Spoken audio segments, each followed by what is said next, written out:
Save the Negro and save the nation. 1863. It seems to me that the relation between the white and colored people of this country is the paramount question for this age and nation to solve. 200,000 graves plead with an eloquence equaled by no human tongue for the immediate solution of this vital problem. A distracted and bleeding country pleads for this solution. Men sneer at it as the inward question, and actually Nigger.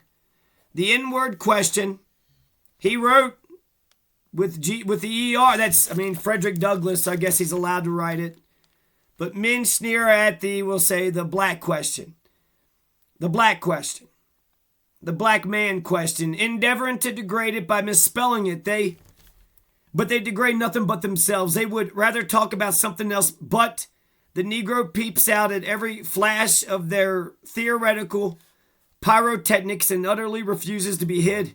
A divine energy acting through the silent laws of the universe, irresistible, unalterable, and eternal, has evermore forced this mighty question of the Negro upon the attention of the country and the world. This question met us before the war. It meets us during the war. It will certainly meet us after the war unless we shall have the wisdom, the courage, and the nobleness of soul to settle the status of the Negro on the solid and immovable basis of eternal justice.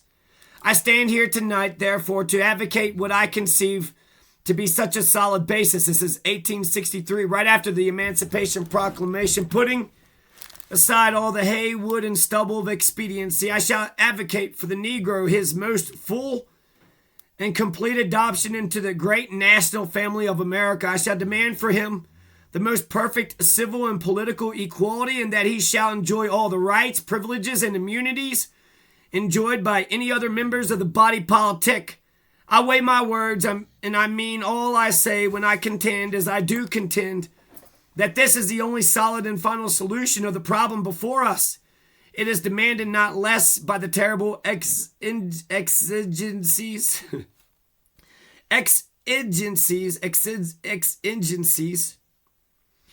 of the nation than by the Negro himself, for the Negro and the nation are to rise or fall, be killed or cured, saved or lost together. Save the Negro, and you save the nation. Destroy the Negro, and you destroy the nation. And to save both, you must have but one great law of liberty and equality and fraternity for all Americans without respect to color. Already, I am charged with treating this question in the light of abstract ideas. I admit the charge and would to heaven that this whole nation could now be brought to view it in the same calm, clear light. The failure so to view it is the one great national mistake. Our wise men and statesmen have insisted upon viewing the whole subject of the Negro upon what they are pleased to call practical common sense principles, and behold the results of their so-called practical wisdom and common sense, having tried with fearful results the wisdom of reputed wise men.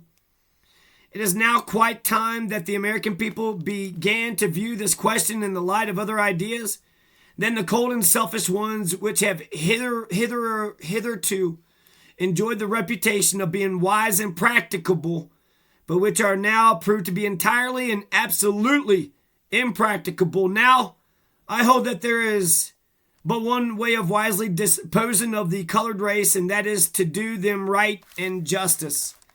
It is not only to break the chains of their bondage and accord to them personal liberty, but it is to admit them to the full and complete enjoyment of civil and political equality, to emancipate the bondman from the laws that make him a chattel, and yet subject him to laws and deprivations which will inevitably break down his spirit, destroy his patriotism, and convert him into a social pest. Will be little gain to him and less gain to the country. Can the white and colored people of America ever be blended into a common nationality under a system of equal laws? Mark, I state the question broadly and fairly. It respects civil and political equality in its fullest and best sense. The question is not, can there be social equality? That does not exist anywhere. And the question is not whether the colored man is mentally equal to his white brother, for in this respect there is no equality among white men themselves. The question is simply this: can the white and colored people of this country be blended into a common nationality and enjoy together in the same country under the same flag under the same flag the inestimable blessings of life, liberty, and the pursuit of happiness, life, liberty, and the pursuit of happiness as neighborly citizens of a common country? I answer most unhesitatingly, I believe they can. The fact is, my friends, we are opening a new account with the American people and with the whole human family. Hitherto,